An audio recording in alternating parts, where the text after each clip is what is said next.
Puji Tuhan, saudara-saudara. Selamat pagi, selamat menikmati kehidupan. Kehidupan yang baru dianugerahkan Tuhan bagi kita pada pagi hari ini. Demikianlah firman Tuhan yang akan kita baca bersama dalam kitab Yehezkiel pasal 3 ayat 17 hingga ayat yang ke-21. Yehezkiel pasal 3 ayat 17 hingga 21. Hai anak manusia, aku telah menetapkan engkau menjadi penjaga kaum Israel. Bila mana engkau mendengarkan sesuatu firman daripadaku, peringatkanlah mereka atas namaku. Kalau aku berfirman kepada orang jahat, engkau pasti dihukum mati, dan engkau tidak memperingatkan dia, atau tidak berkata apa-apa untuk memperingatkan orang jahat itu dari hidupnya yang jahat, supaya ia tetap hidup, orang jahat itu akan mati dalam kesalahannya, tetapi aku akan menuntut pertanggungan jawab atas nyawanya daripadamu. Tetapi jikalau engkau memperingatkan orang jahat itu, dan ia tidak berbalik dari kejahatannya, dan dari hidupnya yang jahat, ia akan mati dalam kesalahannya, tetapi engkau telah menyelamatkan nyawamu. Jikalau seorang yang benar berbalik dari kebenarannya, dan ia berbuat curang, aku akan meletakkan batu sandungan di hadapannya. Ia akan mati. Oleh karena engkau tidak memperingatkan dia, ia akan mati dalam dosanya, dan perbuatan-perbuatan kebenaran yang dikerjakannya tidak akan diingat-ingat. Tetapi aku akan menuntut pertanggungan jawab atas nyawanya daripadamu. Tetapi jikalau engkau memperingatkan orang yang benar itu, supaya ia jangan berbuat dosa, dan memang tidak berbuat dosa, ia akan tetap hidup, sebab ia mau menerima peringatan, dan engkau telah menyelamatkan nyawanya. Saudaraku yang kekasih di dalam Tuhan, inilah isi hati Tuhan bagi kita, untuk kita pada pagi hari ini. Setiap orang yang percaya kepada Tuhan Yesus Kristus dipanggil untuk menjadi penjaga. Penjaga dalam arti menjaga sesama kita orang percaya, menjaga sesama kita anggota jemaat, menjaga sesama kita anak-anak Tuhan, supaya kita tetap hidup berkenan kepada Tuhan. Kita dipanggil untuk menjadi penjaga, karena di dalam kita ada firman Allah, ada firman Tuhan diberikan, supaya kita ini menjadi penyambung lidahnya Tuhan bagi orang-orang yang ada di sekitar kita. Saudara-saudaraku yang kekasih, sebagai penjaga, kita diperintahkan oleh Tuhan untuk menegur dan menasihati orang-orang percaya, orang-orang yang ada di sekitar kita, yang sebenarnya membutuhkan nasihat, teguran daripada kita.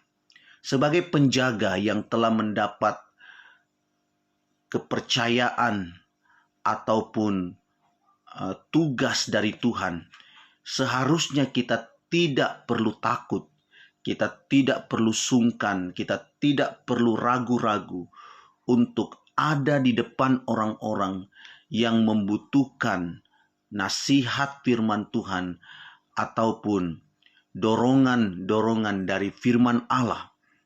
Tuhan sendiri berkata kepada Yehezkiel, "Bila mana engkau mendengarkan sesuatu firman daripadaku, peringatkanlah mereka atas namaku." Jadi firman yang kita dengar dari Tuhan itu tidak diperdengarkan begitu saja. Tetapi kita harus menyampaikan firman Tuhan yang kita dengar itu untuk menjadi peringatan atas orang-orang, atas mereka.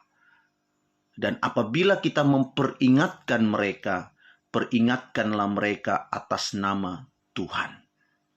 Saudaraku, di sini Tuhan berkata, "Kalau aku berfirman kepada orang jahat, engkau pasti dihukum mati, dan engkau tidak memperingatkan dia atau tidak berkata apa-apa untuk memperingatkan orang jahat itu dari hidupnya yang jahat, supaya ia tetap hidup. Orang jahat itu akan mati dalam kesalahannya. Tetapi aku akan menuntut pertanggungan jawab atas nyawanya daripadamu." Jadi saudaraku, kalau kita tahu orang itu jahat, dan Tuhan berfirman, orang jahat itu pasti akan dihukum mati, lalu kita tidak memperingatkannya, dan dia mati, maka orang jahat itu akan mati dalam kesalahan. Tetapi Tuhan akan menuntut pertanggungan jawab atas nyawanya daripada kita. Kenapa Tuhan menuntut pertanggungjawaban nyawa orang jahat itu dari kita? Karena selama orang jahat itu hidup, dia tinggal di lingkungan kita, dia tinggal di sekitar kita, atau dia tinggal sebumbung dengan kita, tapi kita tetap membiarkannya. Kita tidak pernah menasihatinya. Kita tidak mengambil langkah keberanian untuk memperingatkannya. Maka itulah sebabnya Tuhan menuntut kita. Jadi saudara-saudara, kita dipanggil untuk mengambil bagian dalam rencana Tuhan yang mulia. Itu sebabnya saya mengatakan, janganlah ragu, janganlah takut, janganlah sungkan, dan janganlah ragu-ragu untuk memperingatkan orang jahat, orang yang berlaku tidak benar, orang yang hatinya keras, orang yang menjauh daripada Tuhan. Peringatkan mereka. Ini saatnya kita berbicara. Ini saatnya kita menyampaikan isi hati Tuhan kepada mereka, supaya mereka bertobat dan berbalik kepada Tuhan. Kadang-kadang kita berkata seperti ini, "Aku tidak mau peduli, biarkan sajalah dia." Wajar kita mengatakan perkataan yang seperti itu jika kita sudah memperingatkan orang itu 1, 2, atau 3 kali, atau mungkin berkali-kali, namun orang itu tidak mau peduli akan nasihat kita. Wajarlah kita berkata, "Aku sudah berkali-kali memperingatkannya, aku sudah berkali-kali menasihatinya, bahkan aku tidak jemu-jemu mendoakan orang itu. Namun orang itu tidak mau berbalik kepada Tuhan, dia tidak mau mendengarkan isi hati Tuhan yang aku sampaikan." Tapi kalau kita belum berbuat apa-apa, kita tidak mengambil bagian untuk memperingatkan orang jahat itu, saya mau katakan kepada saudara, orang itu akan mati dan Tuhan akan menuntut pertanggungjawaban atas kita, atas nyawanya bagi kita. Oleh sebab itu saudara, mari kita mengambil bagian dalam hal ini. Sebaliknya, ketika kita baca firman Tuhan ini, kalau kita sudah memperingatkan orang jahat itu, dan ia tidak berbalik dari kejahatannya dan dari hidupnya yang jahat, ia akan mati juga dalam kesalahannya, tetapi engkau telah menyelamatkan nyawamu. Jadi saudaraku, ketika kita sudah memperingatkan orang jahat itu, lalu dia tidak mau mendengarkan kita, lalu dia mati dalam kesalahannya, Tuhan tidak akan menuntut apa-apa daripada kita. Karena apa? Selama orang jahat itu hidup, kita sudah memperingatinya, kita sudah mengambil bagian melayaninya, kita sudah mendorongnya, kita sudah menuntunnya supaya dia bertobat. Haleluya. Akhirnya orang itu meninggal tapi tidak bertobat. Namun Tuhan tidak menuntut apa-apa daripada kita. Puji Tuhan saudara-saudara.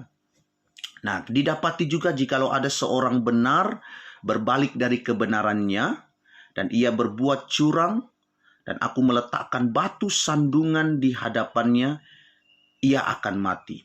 Oleh karena engkau tidak memperingatkan dia, ia akan mati dalam dosanya dan perbuatan-perbuatan kebenaran yang dikerjakannya tidak akan diingat-ingat, tetapi aku akan menuntut pertanggungjawaban atas nyawanya daripadamu. Sama halnya juga saudara dengan orang yang sudah benar, maksudnya orang yang sudah percaya, orang yang sudah mengenal kebenaran tapi berbalik dari kebenaran. Ia berbuat curang, ia melakukan dosa. Tuhan berkata pada orang itu diletakkan batu sandungan. Nah, kadang-kadang pada orang yang seperti ini, kita terlalu sungkan atau terlalu minder untuk memperingatkan mereka. Karena kita bilang begini, orang ini sudah mengenal kebenaran. Orang ini sudah rajin ke gereja. Orang ini sudah pelayan. Orang ini sudah hamba Tuhan.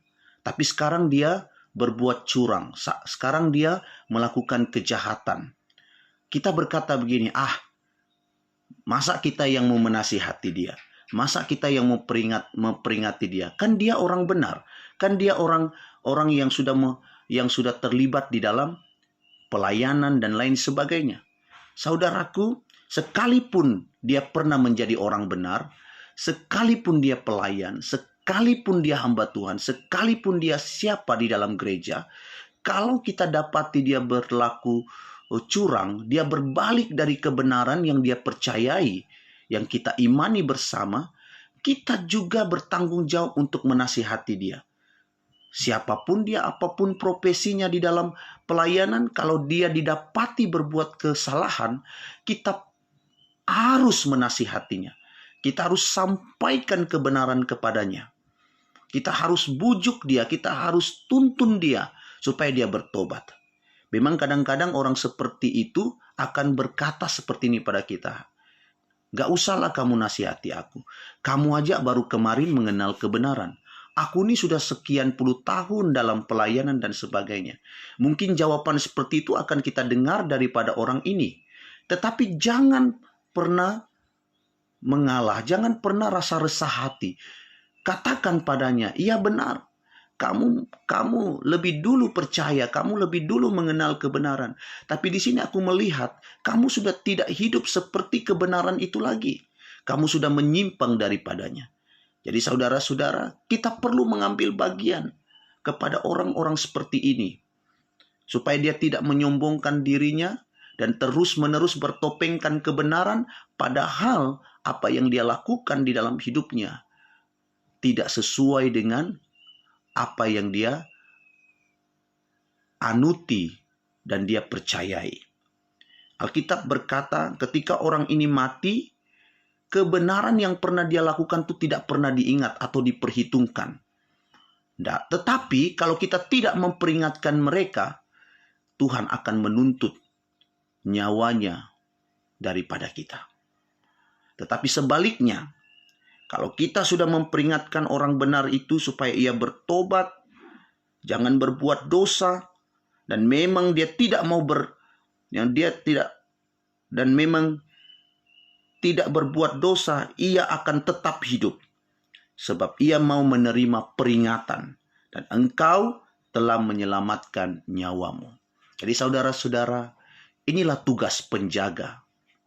Inilah tugas penjaga, yaitu mendengar firman Allah, nasihat-nasihat firman Tuhan, dan berani menyampaikan peringatan kepada siapa saja. Baik orang yang belum mengenal kebenaran, bahkan orang yang sudah mengenal kebenaran tapi berbalik dari kebenaran itu. Tugas kita adalah menyampaikannya kepada mereka. Sekali lagi saudaraku, kita dipanggil menjadi penjaga. kuatkan imanmu, kuatkan semangatmu. Roh Allah ada bersama dengan kita. Sampaikan isi hati Tuhan kepada siapapun. Peringati mereka dengan kasih dan penuh belas kasihan.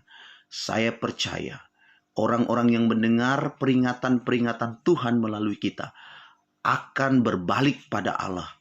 Dan mereka akan diselamatkan oleh karena kita telah memperingatkan mereka atas nama Tuhan.